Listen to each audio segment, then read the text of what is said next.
Great to have your company, everyone, as we welcome you to this week's episode of Checkered Flag. I'm David Tapp. Thank you very much for joining us as we present our exclusive coverage in the opening 2 rounds of the Autopro Super Sprint Series. In the next hour, you'll see the main event from Nyora Raceway in Victoria being the opening round of this championship. And then we go to Geelong's Avalon International Raceway, where you'll see every event contested in round 2 of this series. The cars have adopted a control right rear tyre in this tournament. Here's Colin. In the Autopro Super Sprint Series this season, we've actually chosen a control tyre, so all the cars in the feature race tonight and all the heats will actually run the same tyre, every single car, not different compounds, same tyre. And this year, Hough come up with an innovation where, because of the stagger on these cars, the difference in the height of the tyres, this tyre is actually tapered. So the outside of the tyre is actually about a 3-inch difference in diameter between the outside of the tyre and the inside of the tyre. Now what that does is it enables the car with the stagger to keep full tyre pressure right across the track surface. Yes, thank you very much, Colin. And prior to throwing to that segment, I suggested that the cars had adopted a control right rear tyre. Of course, I was referring to the organising body, the Sprintcar Racing Association of Victoria. Let's check the starting positions now for the main event at Nyora in the opening round of this championship, and the form driver all night, Jeff Judd, who's ironically sponsored by the event's principal backer, Autopro, will start on pole. Beside him is Colin Bulmer in car number 12. On the second row of the grid, it's Frank Ramsdale and Rod Matthews. Then Ian Thomsen and Stephen Knight sharing row 3. Mike Van Bremen and Jeremy Warren. Warren, the West Australian driver, starting on the outside of row number 4. Ian Smith and Brent Hough sharing row 5. Then it's Graeme Pitcher in car 84, starting from position number 6. Peter Knight in 14. And a good field here to do battle in the opening main event of this Autopro V8 Super Sprint Series, as the cars now work their way through turns 3 and 4, and we expect to see them blast off for racing in one more lap. I'm joined in commentary by the editor of Speedway Racing News magazine, Dennis Newland. Thanks, David. Certainly it's great to see such an impressive car count here for the opening round of the SRA Super Sprint Series. Green flag just about ready to be waved, and it's a tribute to the organisers who have put this series together, David. So, Judd, you'll find best to begin in the Autopro entry. I did mention that he has been the form driver all night, and he maintains that winning advantage at the moment through turns 3 and 4 and getting right away from him. This venue, Dennis, it's fairly evident there's been a fairly significant upgrade and a lot more to come. Well, that is exactly right, David. One of the people heavily involved is the marketing and promotions man, Paul Walkinshaw, who has a plan that will certainly upgrade this facility even further with further seating around the venue, corporate facility boxes. It's a very good marketing strategy that Paul Walkinshaw has put in place, and I think it augurs well for the future of this very picturesque circuit, the Nyora Raceway. Amber caution lights on, just as Judd was starting to run away with it. A problem there for Mike Van Bremen in car number 6, the Speedway fiberglass entry. Beautifully turned out car 2. Doesn't look dissimilar, in fact, to the car being driven by our race leader, Jeff Judd, in his Autopro car. David, Jeff Judd, of course, has put the off-season to good use, come up with a new race car for the summer racing season, and he's one driver who works very hard, not only in his racing, but his race car preparation, and it's a beautifully turned out car, the Jeff Judd machine, set to lead them away once again. Yes, should point out too, he is another driver campaigning the Avenger chassis, as we've pointed out several times on our sprint car telecasts. In recent months, the battle between manufacturers is every bit as intense as the battle between drivers. Man up front, hooking up in an Avenger machine, which of course is the same type of car driven by Brooke Tatnall, defending World Series Sprint Cars champion, through turns 3 and 4. And look at the smoke pouring from the right rear tyre on the Autopro Avenger being driven by Jeff Judd. By the way, the driver in second at the moment is Rod Matthews in car number 9. He's driving the Ballarat Pallet Company's stealth entry. David, a fair bit of work has gone into this Autopro Super Sprint Series by the Sprintcar Racing Association of Victoria. During the off-season, they plan to put a marketing strategy in place, lift the profile of the series. They went out and got a naming rights sponsor in Autopro, and it's a tribute to people like Ian Vale and Mike Van Bremen, who were given the job of putting the series together.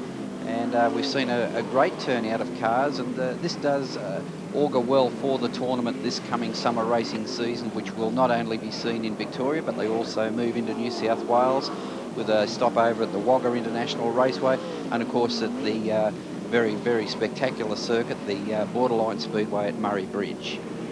Borderline Speedway at Mount Gambier, as we now watch our leader negotiating some of the slower cars, and also running quickly at this stage of proceedings, Ian Thomsen and Frank Ramsdale. They will probably move up into second and third respectively on the circuit. Judd in the Autopro Avenger, though, is just reeling them off now.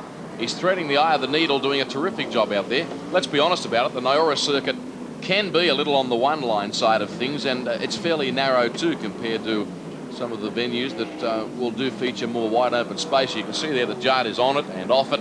He's driving a little on the conservative side, despite the fact that he leads so comfortably. If I can just correct that mistake, David, that's right, of course. Mount Gambier, the home of sprint car racing in that part of Australia. Beautiful circuit, the Borderline Speedway, and shall we say, at Mount Gambier. Doesn't matter.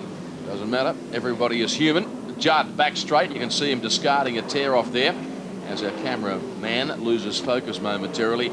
I guess the biggest scenario that Judd has to contend with here is the fact that he is coming up on the back yet again on some slower traffic, so that obviously presents a challenge. You can see the track is slickening off, the tyres are squealing here, which I'm sure you can hear watching at home, and Judd is working fairly hard at the wheel.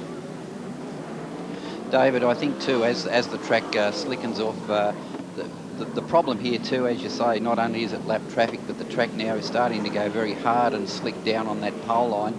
And before this main event started, Jeff Judd, in actual fact, he said that he was going for a compound that would work better in the second half of the race. And obviously, by the way he's clearing away from the rest of the field here, he's obviously got the right tyre combination, the right compounds, because he is absolutely streeting the opposition midway through this event. If you may have just joined our coverage this week on Checkered Flag, you're watching the last race, the main event, the opening round of the Autopro Super Sprint Series. Problem on turn 4, the amber lights on. Car has spun there. Later on today's program, we take you to Geelong's Avalon International Raceway for every race in round 2 as you look at the stricken car of Paul Bastow, and the other driver with problems is Graeme Pitcher. In fact, they're all over the place, aren't they? Car 12 also, Colin Bulmer on the infield.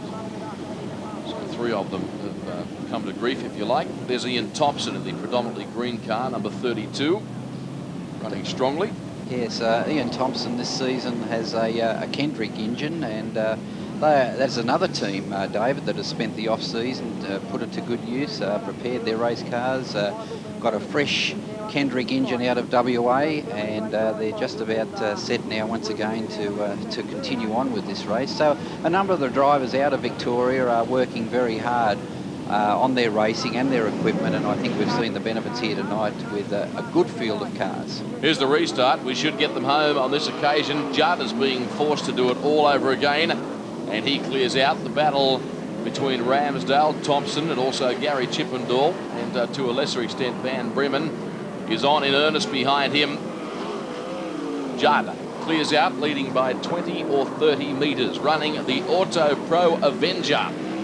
He has been the form driver tonight. I've pointed that out a couple of times. I'd like at this stage of our telecast to also acknowledge the outstanding efforts of the SRA of Victoria, and in particular Ian Vale, instrumental in really building the profile of this series. Dennis gave him a huge rap a few minutes ago.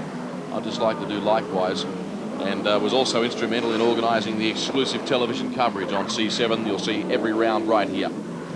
Judd looks to be home and hosed, does he not? Well, he's done a beautiful job all night, as we see one spun there on the entrance to turn number 4, bringing on the yellow lights yet again, David. Car number 52, he's the West Australian driver, Jeremy Warren. Long way to come and spin out, isn't it? But Judd is absolutely handling these conditions superbly as he runs down into turn number 3. And he, as we're saying, David, during the call, consistent runner here all night tonight, and has been rewarded with a big drive, and looks like he will inevitably go on and win the opening round of the SRA Super Sprint Series. Yeah, he's dominated proceedings here at Nyora Raceway in Victoria. Opening round, he's going to win this. There's no doubt about that. Barring mechanical failure, amber lights on again. And there's been a coming together involving car number 6, Mike van Bremen, and Bastow in car number 90. Bastow's been in plenty of trouble in this race so far.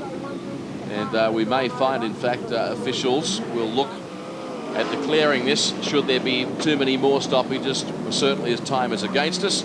Underway this time with another race restart, and Judd, as has been the case since the time they showed the first green flag in this race, is out in front doing it comfortably.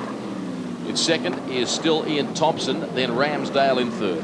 That's bad luck for Mike van Bremen. Now he has to come through from the rear of the field. He was making some pretty good progress prior to that last incident that has taken him to the tail end of the field. Most of the cars are looking as though they're understeering just slightly on this slick racetrack. Here's the amber lights again. There's been another problem. 2 drivers together. Jeremy Warren is one of them in car 52, the West Australian. So once again, this must be the umpteenth restart in the opening round of the Autopro Super Sprint Series, coming to you exclusively on checkered flag from Nyora Raceway in Victoria. On the other side of this event, we're going to take you to Geelong's Avalon International Raceway, where you'll see all heats, the B main and the main event, to determine round 2 in this championship. David, the track has held up particularly well tonight. There's been a lot of sprint car racing on the Nyora circuit, and it's just in these latter stages now of the main event that the track has really started to slicken right off. But throughout the night, the sprint car racing has been absolutely superb as Jeff Judd goes over the finish line to take the checkered flag and the top points in the opening round of the Super Sprint Series, sponsored by Autopro. Ian Thomsen was officially placed second, and Frank Ramsdale was third, as we look at some nice slow-mo pictures of Judd on his way to victory in the opening round of the championship, sponsored by Autopro. And I think I used the description, threading the eye of a needle. That's what he looked like. On occasions, he was getting the job done very neatly. Mate, first round of the Autopro Series, heat win, dash win, feature win. Does it get any better than this? Oh, I hope so. Well, I hope we can keep it up. But no, it's a great way to start. Great way to start the series. We had a bit of bad luck last year, but hopefully it's all turned around for us. I really do. Obviously, this Avenger chassis, maybe that's made a bit of a difference this season. New car. It's really hooked up well. Maybe it drives up pretty hard off the left rear, and I think maybe it suits my style of driving. I guess, I don't know, but I think there's a lot more to come out of it yet. We're just sort of going for a basic setup, so I'm pretty happy. Good stuff. I'm sure the boys at Quick Race Parts are pretty happy as well. I'm sure he's pretty wrapped, actually. Thanks, Jeff.